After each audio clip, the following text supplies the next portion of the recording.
everyone, I am Smriti Sinha here and welcome back to our channel Science Zone. Today you follow, tomorrow we lead. And if you are new to this channel, please hit the subscribe button given below. And if you have missed our previous videos, you can click on the I button given above. And to join our Telegram group, you can click on the link given in the description. और Telegram group पे आपको latest news, latest notifications of videos, notes और test के question paper और दूसरे भी test series और बाकी चीजों के भी लिंक मिल जाएंगे, इसलिए टेलीग्राम ग्रुप जरूर ज्वाइन करें। और चलिए आज का टॉपिक हम शुरू करते हैं, वो है origin and evolution of life. ये टॉपिक है topic number 5 from Maharashtra state board syllabus standard 12 biology से। इस टॉपिक को हम पूरा कंप्लीट कर चुके हैं, इसके सारे एक्सप्लेनेशन वाले वीडियोस ऑलरेडी अपलोडेड है। यदि आपने उनमें से कोई भी वीडियो मिस किया है तो ऊपर दिए आई बटन पे क्लिक करके आप हमारे वो वीडियोस देख सकते हो। और आज हम इस चैप्टर से रिलेटेड एक्सरसाइज क्वेश्चन डिस्कस करेंगे। ये वो क्वेश्चन है जो चैप्टर के एंड में टेक्स्ट बुक में दिए होते हैं सॉल्व करने के लिए। तो ये क्वेश्चंस चलिए आज हम सॉल्व करते हैं। तो पहला क्वेश्चन है मल्टीपल चॉइस क्वेश्चन। उसमें फर्स्ट है, who propose that the first form of life could have come from pre-existing non-living organic molecule। तो ये किसने प्रपोज किया था कि नॉन लिविंग मॉलिक्यूल से ही first form of life create हुआ है। तो ये सबसे पहली बार जो है वो प्रपोज किया था ऑप्शन बी, ओपिनरिन एंड हेल्डेन ने। तो याद रखें इन्होंने ये प्रपोज किया है। नेक्स्ट है the sequence of origin of life में बी। तो जो सीक्वेंस है ओरिजिन ऑफ लाइफ का वो इस तरह से माना गया है कि पहले इनऑर्गेनिक मटेरियल से बने ऑर्गेनिक मटेरियल, ठीक है, ऑर्गेनिक मटेरियल से बने कोलाइडल एग्रीगेट्स, उससे बने यूबॉइंट और फिर बना cell. That is option B. Next, in Hardy Weinberg equation the frequency of homozygous recessive individual is represented by. तो होमोजाइगस रिसेसिव इंडिविजुअल का जो ये है नोटेशन वो रिप्रेजेंट कौन करता है, वो करता है option C, that is Q square. तो याद रखें वहां पे क्या है, P square plus 2pq plus Q square. तो क्यू स्क्वायर बताता है होमोजाइगस रिसेसिव, पी स्क्वायर बोलता है होमोजाइगस डोमिनेंट वाला, और ये कॉम्बिनेशन है जिसमें रिसेसिव और डोमिनेंट दोनों होते हैं। Next, select the analogous organs. तो एनालॉगस ऑर्गन्स कौन से हैं, मतलब एनालॉगस ऑर्गन्स मतलब वैसे ऑर्गन्स जो दिखने में तो सेम है, जिनके फंक्शन सेम है, बट वो मॉर्फोलॉजिक मतलब वो अंदर से जो है उनका वो जो बनाने का बनावट है वो डिफरेंट है, ठीक है। तो फंक्शन सेम करते हैं बट अंदर का स्ट्रक्चर जो है टोटली डिफरेंट होता है। तो इसमें जो है मॉर्फोलॉजिकल ऑर्गन है flippers of dolphin and penguin, बाकी सारे limbs of whale and bat, with thorn and tendrils of Volunviga and Cucurbita, vertebrates, hearts और brain, ये तीनों जो हैं होमोलोगस ऑर्गन्स है। मतलब वो दिखने में भले ही डिफरेंट दिखें बट इनके जो हैं फंक्शन ऑलमोस्ट सेम जैसे हैं, ठीक है। तो ये वाले जो हैं ये जो है दिखने में सेम दिखते हैं बट उनके फंक्शन डिफरेंट हो सकते हैं। बट जो एनालॉगस ऑर्गन्स है जो है flippers of dolphin and penguin, वो दिखने में भले ही सेम दिखे, फंक्शन सेम है बट वो अंदर से उनका जो स्ट्रक्चर है टोटली डिफरेंट होता है। Next, archaeopteryx is known as missing link because it is a fossil and share characters of both। तो ये किस चीज के कैरेक्टर्स को शेयर करता है और ये किसका मिसिंग लिंक है, तो ये मिसिंग लिंक है बर्ड्स एंड रेप्टाइल्स के बीच का, ठीक है। तो बर्ड्स और रेप्टाइल्स के बीच में ये बना होगा जिससे बर्ड्स से रेप्टाइल्स डेवलप हुए होंगे या रेप्टाइल्स से फिर birds. Next, identify the wrong statement regarding evolution. तो इवोल्यूशन से रिलेटेड कौन सा स्टेटमेंट रॉन्ग है, तो यहां याद रखें mutations are non random and directional, ये रॉन्ग स्टेटमेंट है, ठीक है। तो याद रखें म्यूटेशन एक्चुअली रैंडम होता है और डायरेक्शनल होता है। तो ऑप्शन डी रॉन्ग स्टेटमेंट है। Next, gene frequency in a population remains constant due to. तो जो जीन फ्रीक्वेंसी है कोई भी पॉपुलेशन में एक कांस्टेंट वैल्यू पे टिका होता है क्योंकि वहां पे रैंडम मेटिंग होता है। Next, which of the following characteristic is not shown by app?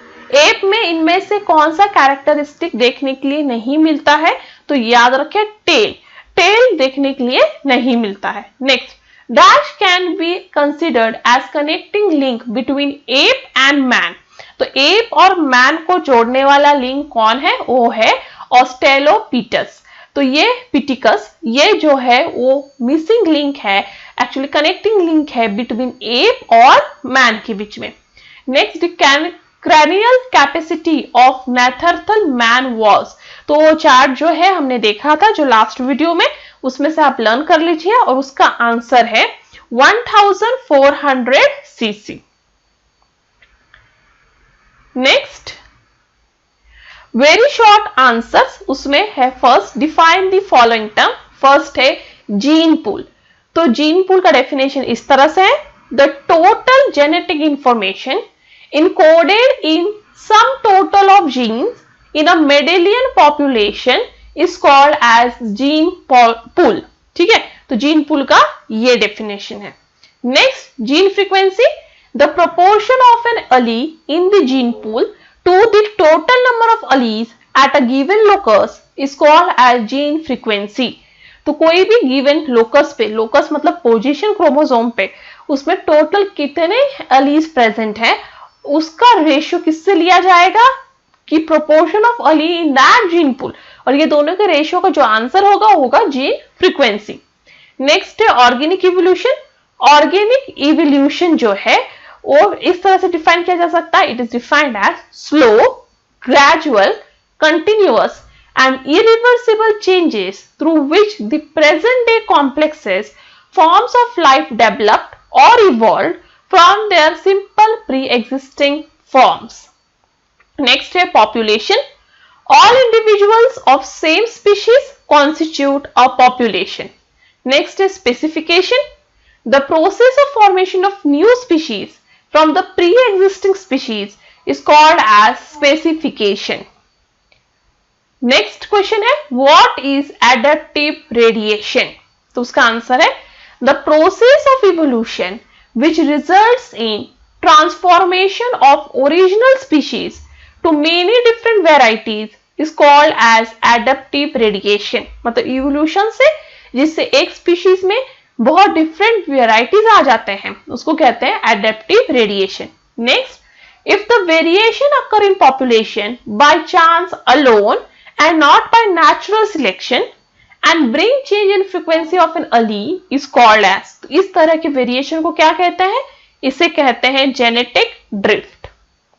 Next, state the Hardy-Weinberg equilibrium. वो है the law states that at equilibrium point both the gene frequency and genotypic frequency remain constant from generation to generation। Next, what is homologous organs? Homologous organs are those organs which are structurally similar but perform different functions। ठीक है। Next, what is vestigial organ? तो vestigial organ क्या है? It is those organs which are imperfectly developed and non-functional degenerate structures which were functional in some related and other animals or in ancestors। मतलब ऐसे organs जो आज के date में develop नहीं है और फंक्शनल भी नहीं है, बट हमारे एंसेस्टर्स में वो डेवलप भी थे और फंक्शनल भी थे। Next, what is the scientific name of modern man? तो मॉडर्न मैन का नाम है Homo sapiens. Next, what is coacervate? Coacervate होता है colloidal aggregations of hydrophobic proteins and lipids। Next, which period is known as age of reptilia? तो age of reptilia period को क्या कहते हैं? Jurassic period। Next, name the ancestor of human which is described as man with ape brain। वो है Australopithecus। Next, short answer question। First, write a note on genetic drift।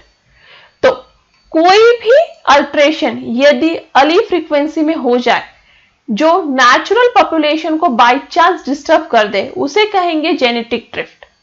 उसका example है कोई भी प्रॉपर्टी या पर्टिकुलर अर्ली पॉपुलेशन में से निकल जाए, मतलब कोई भी पर्टिकुलर कैरेक्टरिस्टिक उस पॉपुलेशन में से निकल जाए जिसका कारण कोई एक्सीडेंटल डेथ हो, जिसमें एनिमल मर गया बिफोर मेटिंग करने से पहले, मतलब अपना कैरेक्टर दूसरे एनिमल में डालने से पहले या दूसरे एनिमल को बॉर्न करने से पहले वो मर गया अपने कैरेक्टर को लेके ही, तो उसके वजह से इलिमिनेशन हो जाएगा उस कैरेक्टर का, जिससे जेनेटिक ड्रिफ्ट आ जाएगा। तो जेनेटिक ड्रिफ्ट जो होता है वो रैंडम होता है, डायरेक्शनल लेस होता है। इफेक्ट जो होता है जेनेटिक ड्रिफ्ट का वो ज्यादा सिग्निफिकेंट होता है, बट स्मॉल पॉपुलेशन में ज्यादा सिग्निफिकेंट है then large population. Genetic drift की वजह से कुछ कैरेक्टर्स पॉपुलेशन में से जो है लॉस हो जाते हैं, रिड्यूस हो जाते हैं कुछ कारण से, और कभी कभी इंक्रीज भी हो जाते हैं दूसरे कैरेक्टर्स। समटाइम जो है कुछ इंडिविजुअल जो है वो आइसोलेटेड हो जाते हैं लार्ज पॉपुलेशन में से, और जो पॉपुलेशन जो आइसोलेट हो गया है वो न्यू जगह पे जाके रहने लगता है, न्यू पॉपुलेशन को जन्म देता है इन न्यू ज्योग्राफिकल एरिया। और इससे जो अर्ली फ्रीक्वेंसी है न्यू पॉपुलेशन का वो टोटली डिफरेंट होता है, मतलब जो कैरेक्टरिस्टिक का फ्रीक्वेंसी है न्यू पॉपुलेशन में ओल्ड पॉपुलेशन से टोटली डिफरेंट है। और ये ओरिजिनल ड्रिफ्टेड पॉपुलेशन अब फाउंडर्स कहलाते हैं, और इस इफेक्ट को कहा जाता है फाउंडर इफेक्ट। नेक्स्ट क्वेश्चन है unless the different factors that are responsible for changing gene frequency। तो फैक्टर्स हैं gene flow, genetic drift, natural selection and mutation। Next, draw a graph to show that natural selection leads to disruptive change। तो ये graph याद रखें disruptive change का। इस graph through आप proof कर सकते हो कि नेचुरल सिलेक्शन से डिस्ट्रप्टिव चेंज होता है। Next, give the significance of fossils. पहला है फॉसिल्स जो है वो dead remains of plants and animals हैं जो पास्ट में रहे थे इन वेरियस ज्योग्राफिकल ईयर्स। जो फॉसिल्स का स्टडी है वो हमें कन्विंस करता है और एविडेंस देता है इवोल्यूशन का। जो फॉसिल्स है उसका स्टडी हमें बताता है कि life millions of years ago कैसे रहा होगा। जियोलॉजिकल टाइम स्केल जो है वो पूरी तरह फॉसिल रिकॉर्ड्स पे ही बेस्ड है। फॉसिल रिकॉर्ड्स हमें हेल्प करते हैं ये पता लगाने के लिए कि एनिमल के हिस्ट्री में इवोल्यूशन कैसे हुआ था। जो फॉसिल्स है उनका यदि आप ठीक से स्टडी करें तो आप इवोल्यूशन को ठीक से समझ सकते हैं, और उसे समझने के लिए आप पैलेंथोलॉजी और एंथ्रोपोलॉजी यूज कर सकते हैं, जिससे आप एज ऑफ फॉसिल्स या फिर अपने एंसेस्टर का इंफॉर्मेशन निकाल सकते हैं। Next, write the objections to mutation theory. तो पहला ऑब्जेक्शन है the large and discontinuous variation observed by Hugo de Vries were actually due to chromosomal aberrations, whereas gene mutation usually bring out minor changes। Second है rate of mutation जो है वो बहुत slow है as compared to required for the evolution। Next, chromosomal जो aberrations है वो little significance है in evolution as they are quite unstable। Next, What is disruptive selection? Give example। तो ये ग्राफ है डिस्ट्रप्टिव सिलेक्शन का। इसका एग्जाम्पल है कि जो डिफरेंट साइज की बीक वाले bird African seed cracker fishes, ठीक है, ये वाले एग्जाम्पल है। इस बर्ड में बहुत सारे डिफरेंट साइज के बीक वाले बर्ड मिलते हैं। सेम बर्ड है, सेम स्पीशीज है, पर उनके बीक साइज जो है वो डिफरेंट है, ठीक है। वो क्या खाते हैं? सीड्स खाते हैं। तो इसमें जो है बर्ड्स जो स्मॉल वीक वाले हैं और लार्ज साइज वीक वाले हैं वो लार्ज और स्मॉल सीड खा के जी लेते हैं, ठीक है। तो यहाँ पे जो है लार्ज वीक साइड वाले बर्ड लार्ज सीड खा के जी लेंगे और स्मॉल वीक साइज वाले बर्ड स्मॉल सीड खा के जी लेंगे।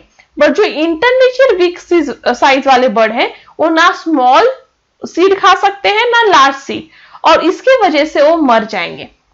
तो यहाँ पे जो इंटरमीडिएट वाला जो है वो मर रहा है, बट दोनों एक्सट्रीम केसेस जो है वो जी रहे हैं। तो जो लार्ज वीक साइज वाले बर्ड है वो लार्ज सीड खाएंगे, स्मॉल वीक साइज वाले स्मॉल सीड, और उनके नंबर बढ़ते जाएंगे, बट जो इंटरमीडिएट वीक साइज है वो ना कि बड़ा सीट खा सकते हैं ना छोटा, और उसकी वजह से उनका पॉपुलेशन डिक्रीज होता जाएगा और धीरे धीरे नेचुरल सिलेक्शन थ्रू वो इलिमिनेट हो जाएंगे। नेक्स्ट है मैच द फॉलोइंग। पहला ऑगस्ट, तो ऑगस्ट के साथ है वो कौन सा थियरी था, वो था germ plasm theory. Next second Hugo de Vries, उन्होंने दिया था mutation theory. Next Charles Darwin, उन्होंने दिया था theory of natural selection. Next Lamarck, उन्होंने दिया है theory of acquired characters. Next long answer question. पहला would you consider wings of bird and bat as homologous or analogous, तो ये है विंग्स ऑफ बटरफ्लाई एंड ये है बैट का विंग्स, तो ये है बैट का विंग और ये है बटरफ्लाई का विंग। तो इसे मैं क्या मानूंगी, इसे मैं एनालॉगस ऑर्गन्स मानूंगी। क्यों, क्योंकि ये दोनों विंग दिखने में सेम है, थोड़ा बहुत इनके फंक्शंस भी सेम है, बट उनका जो मेन अंदर का जो स्ट्रक्चर है वो डिफरेंट है। ठीक है, तो वो लोग भले ही वो ऊपर से एक जैसे दिख रहे हो, उनके फंक्शन भी सेम हो, बट एनाटॉमिकली मतलब अंदर से वो बिल्कुल भी सेम नहीं है, और इसलिए ये दोनों एनालॉगस ऑर्गन्स हैं। Next what is adaptive radiation, तो जो प्रोसेस है इवोल्यूशन का वो रिजल्ट होता है जब ओरिजिनल स्पीशीज में चेंजेस आ जाते हैं और वो डिफरेंट वैरायटीज में बन जाता है। इस तरह की चेंजेस को कहते हैं एडेप्टिव रेडिएशन। इसका बेस्ट एग्जांपल है डार्विन फिंचेस जो एडेप्टिव रेडिएशन दिखाता है। Next by taking industrial melanism as example explain the concept of natural selection, तो आपको इंडस्ट्रियल मैनलिज्म के एग्जांपल से पूरा नेचुरल सिलेक्शन एक्सप्लेन करना है। तो यहाँ पे मैंने सिर्फ डायग्राम लिया, बट आपको थियोरी भी लिखना है। तो पहले आपको ये लिखना होगा कि जब ग्रेट ब्रिटेन में इंडस्ट्रियलाइजेशन होने के पहले वहां पे पेड़ों पे क्या रहता था, व्हाइट कलर का ईस्ट जैसा रहता था, उसके ऊपर दो तरह के ये मॉथ रहते थे, एक व्हाइट मॉथ और एक ब्लैक मॉथ। अब ये व्हाइट मॉथ इसके व्हाइट कलर के ब्रांचेस के ऊपर छुप जाता था और ब्लैक मॉथ दिखता था, जिसकी वजह से बर्ड्स आके ब्लैक मॉथ को खा लेते थे। इसलिए व्हाइट मॉथ की संख्या बहुत ज्यादा थी as compare to black. But धीरे धीरे इंडस्ट्रियलाइजेशन होने लगा, इंडस्ट्रीज ब्लैक कलर की धुआं छोड़ने लगे, जिसकी वजह से पेड़ों के ऊपर जो लीचेन थे, जो एक्चुअली लीचेन्स थे, ये लीचेन्स जो है वो मर गए, पेड़ के जो ब्रांचेस वो ब्लैक कलर के हो गए। अब उसके ऊपर ये ब्लैक मॉथ इजिली छुप जाते थे और व्हाइट वाले दिख जाते थे। तो इस केस में जो बर्ड्स हैं वो व्हाइट मॉथ को खाने लगे और ब्लैक मॉथ की संख्या धीरे धीरे बढ़ने लगी और व्हाइट की घटने लगी। तो ये जो है इंडस्ट्रियल मैनलिज्म, ये सबसे बेस्ट एग्जांपल है नेचुरल सिलेक्शन का, before industrialisation and after industrialisation. Next describe Urey and Miller's experiment, तो आपको ये डायग्राम ड्रॉ करना है और इधर एक्सप्लेन करना है कि उन्होंने वाटर फिल किया, फिर इस वाटर को बॉईल किया, फिर इधर गया वाटर, इसमें गैसेस उन्होंने पास किए थे। ठीक है, और वो गैसेस जो है वो कार्बन स्पार्क या इलेक्ट्रॉन्स के इससे वो छोटे छोटे मॉलिक्यूल्स में डेवलप हुए और ये बाद में धीरे धीरे जमा हुआ। यहाँ पे जो ब्लैक कलर का वाटर जमा हुआ उसको उन्होंने एनालाइज किया, तो देखा यहाँ पे छोटे छोटे अमाइनो एसिड्स, कार्बोहाइड्रेट जनरेट हुए थे। मतलब ये प्रूव करता है कि सिंपल इनऑर्गेनिक मटेरियल से ऑर्गेनिक कंपाउंड्स बने थे। Next, what is isolation? Describe different types of reproductive isolation. तो isolation मतलब separation हो जाना एक population का, कोई भी particular species का into small units, मतलब एक बड़ा सा population छोटे छोटे units में separate हो जाना, जिसका कारण कुछ भी हो सकता है, जैसे geographical barrier या natural barrier, और जिसकी वजह से ये दोनों जो ग्रुप में अब interbreeding stop हो जाएगा। तो ये अलग से ब्रीड करेगा और ये अलग से। अब इससे क्या होगा, जीन फ्लो स्टॉप हो जाएगा, एक्सचेंज ऑफ जीन्स इनके बीच में नहीं हो पाएगा और यहाँ पे दो अलग पॉपुलेशन क्रिएट हो जाएंगे और इसे कहते हैं आइसोलेटिंग मैकेनिज्म। अब इसमें जो है आइसोलेटिंग मैकेनिज्म में एक टाइप है रिप्रोडक्टिव आइसोलेशन। रिप्रोडक्टिव आइसोलेशन में दो आता है, प्री मेटिंग और प्रीजायोटिक आइसोलेटिंग मैकेनिज्म। सेकेंड है पोस्ट मेटिंग और पोस्ट जायोटिक बैरियर्स। अब प्री मेटिंग और प्रीजायोटिक आइसोलेटिंग मैकेनिज्म में है हैबिटेट आइसोलेशन, सीजनल और temporal isolation, ethological isolation, mechanical isolation. Postmating या फिर पोस्टजायोटिक वेरिएंट्स में है gamete mortality, zygote mortality and hybrid sterility. तो आपको ये सबको वन वन लाइन में थोड़ा एक्सप्लेन करना है। Next, what is genetic variation? Explain different factors responsible for genetic variation. तो जो चेंज होता है जीन या जीन फ्रीक्वेंसी में, उसे कहते हैं जेनेटिक वेरिएशन।